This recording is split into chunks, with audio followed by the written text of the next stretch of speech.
8월 27일 세 번째 수요일 아침 묵상을 시작하도록 하겠습니다. 오늘 함께 묵상할 말씀은요, 누가복음 2장 8절에서 19절까지의 말씀입니다. 제가 세 번역으로 읽도록 하겠습니다. 그 지역에서 목자들이 밤에 들에서 지내며 그들의 양떼를 지키고 있었다. 그런데 주님의 한 천사가 그들에게 나타나고 주님의 영광이 그들을 두루 비추니 그들은 몹시 두려워하였다. 천사가 그들에게 말하였다. 두려워하지 말아라. 나는 온 백성에게 큰 기쁨이 될 소식을 너희에게 전하여 준다. 오늘 다윗의 동네에서 너희에게 구주가 나셨으니 그는 곧 그리스도 주님이시다. 너희는 한 갓난 아기가 포대기에 쌓여 구유에 누워 있는 것을 볼 터인데 이것이 너희에게 주는 표징이다. 갑자기 그 천사와 더불어 많은 하늘 군대가 나타나서 하나님을 찬양하여 말하였다. 더없이 높은 곳에서는 하나님께 영광이요 땅에서는 주님께서 좋아하시는 사람들에게 평화로다. 천사들이 목자들에게서 떠나 하늘로 올라간 뒤에 목자들이 서로 말하였다. 베들레헴으로 가서 주님께서 우리에게 알려주신 바 일어난 그 일을 봅시다. 그리고 그들은 급히 달려가서 마리아와 요셉과 구유에 누워있는 아기를 찾아냈다. 그들은 이것을 보고 나서 이 아기에 관하여 자기들이 들은 말을 사람들에게 알려주었다. 이것을 들은 사람들은 모두 목자들이 그들에게 전해준 말을 이상히 여겼다. 마리아는 이 모든 말을 고이 간직하고 마음속에 곰곰이 되새겼다. 아멘. 이것은 살아계신 하나님의 말씀입니다. 오늘 본문은 예수님의 탄생에 관한 중요한 이야기를 전해주는 대목이기도 하면서요. 동시에 마리아의 믿음과 태도에 관한 중요한 통찰을 저에게 전해줍니다.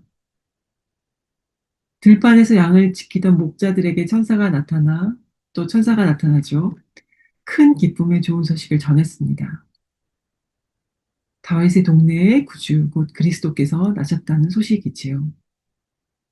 그런데 너무나 영화롭게 목자들에게는 또 굉장히 화려한 장면을 보여주셨습니다. 수많은 천군 천사들이 함께 찬양하고 찬송하고 외친 거예요. 지극히 높은 곳은 하나님께 영광이요 땅에는 하나님 기뻐하신 사람들 중에 평화로다라는 이야기입니다. 굉장히 허름하고 그 당시 사회에서 가장 이렇게 존중받지 못했던 그런 목자들에게서 전해지는 가장 영광스러운 이야기. 이게 조화가 이루어지지 않지요. 친척인 가까운 가족인 엘리사벳에 이어서 일면식도 없는 데다가 사회에서 굉장히 예, 어떤 비중이 없어 보이는 그런 약한 사람들이 너무 놀라운 소식을 듣고 왔습니다. 사실 우리는 이게 너무 영광되다고 여기지만 굉장히 그렇게 자연스럽거나 그런 상황이 아니었을 거예요. 그랬기 때문에 18절에 사람들이 이 말을 이상히 여겼다는 게 납득이 됩니다. 좀 어울리거나 이해할 거나 이렇게 논리적으로 어떤 상황적으로 자연스러운 장면이 아니었을 수도 있었겠다 싶은 거죠. 그 말의 권위가 뭐, 뭐 이렇게 동방 박사라든지 왕이라든지 어떤 아니 번지르르한 사람들이 와 전하는 얘기가 아니잖아요. 그랬을 때 이거를 어떻게 소화해나 좀 이상하다, 기이하다 이런 이렇게 될 수 있는데 마리아만은 이 모든 말을 고이 간직하고 마음속에 곰곰이 되새겼다라고 세 번역은 되어 있고요. 영어 NIV에서는 But Mary treasured up all these things and pondered them in her heart. 이렇게 되어 있습니다. 감정적으로 반응하거나 이거를 즉각적으로 해석하려 하지 않았고요. 보물처럼 소중히 간직하고 그 의미를 곰곰이 되새기며 생각해보고 묵상하면서 하나님 앞에 이것이 어떤 의미인지 질문하고 경청하고 계속 아뢰었을 것입니다. 사실 첫 번째 천사의 등장 이래로 마리아의 삶은 늘 당혹스럽고 어렵고 불편한 상황의 연속이었을 것입니다. 도망 다녀야 했고요. 너무 고달프잖아요. 산고의 고통과 더불어서 쉽지 않은 부유에 또 자녀를 낳아야 되는 그런 여러 상황들까지. 그렇지만 믿음의 사람인 마리아는 자신의 명예와 삶과 어떤 사회적인 어떤 평가, 이런 모든 문제 앞에서도 믿음으로 의연할 수 있었습니다. 그런데 동시에 이런 영광스러운 메시지를 들을 때조차도 들뜨거나 감정적으로 들뜨거나 그것을 자랑하거나 떠벌리지 않습니다. 대신 하나님의 말씀과 뜻이 무엇일까 계속 점진적으로 더 깊어지고 확증되어지는, 반복되어지는 하나님의 뜻을 묵직하게 더 받아들이지 않았을까요? 대부분의 사람들은 이런 이야기를 이상하다, 기이 여기거나 너무 놀랍다, 이렇게 그러고 끝이에요. 이게 나의 삶과 아니면 공동체와 나의 가정과 어떤 의미로 하나님 이걸 이끌어 가시는지 의미를 찾아보려 하지 않습니다. 그러나 마리아는 모든 말을 마음에 새겨 그 전의 이야기와 연결해서 더 깊이 묵상하면서 자신의 삶에 하나님의 말씀이, 하나님의 뜻이 뿌리가 내리도록 했습니다. 오늘의 말씀을 저희의 삶 속에 적용해 보겠습니다. 우리의 삶에서도 갑작스러운 두려움이나 예상치 못한 순간순간들을 만납니다. 내용은 되게 축복인데 나의 상황이나 그걸 전달하는 사람들이 그 축복의 모습이 아닐 수도 있어요. 오늘의 상황처럼요. 그런데 정말 믿음의 눈이 열린 마리아가 찬 생명을 어제 만났다고 했잖아요.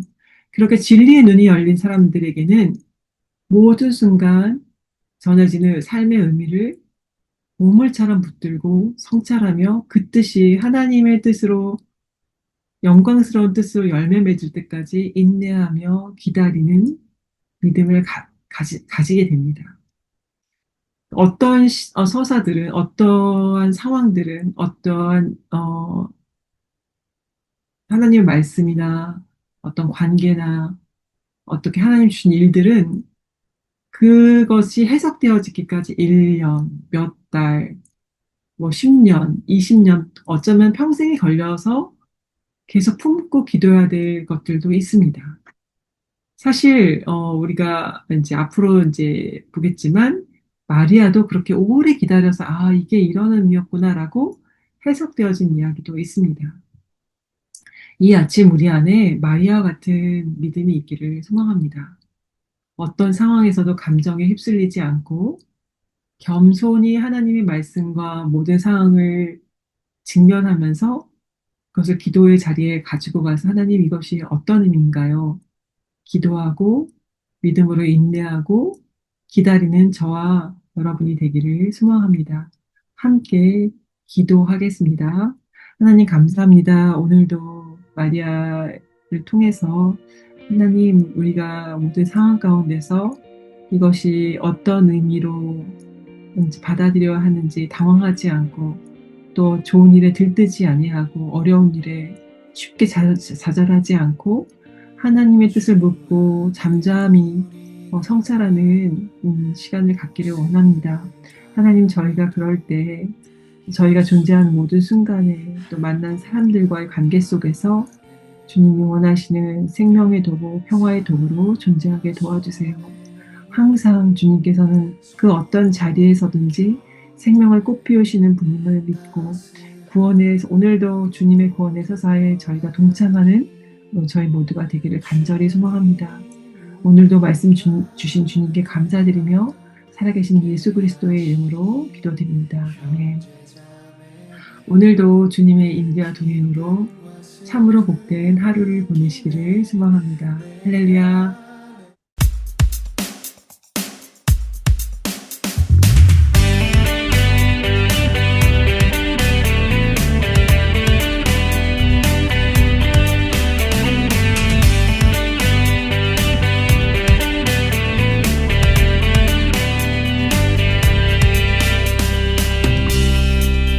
차가운 바람 부는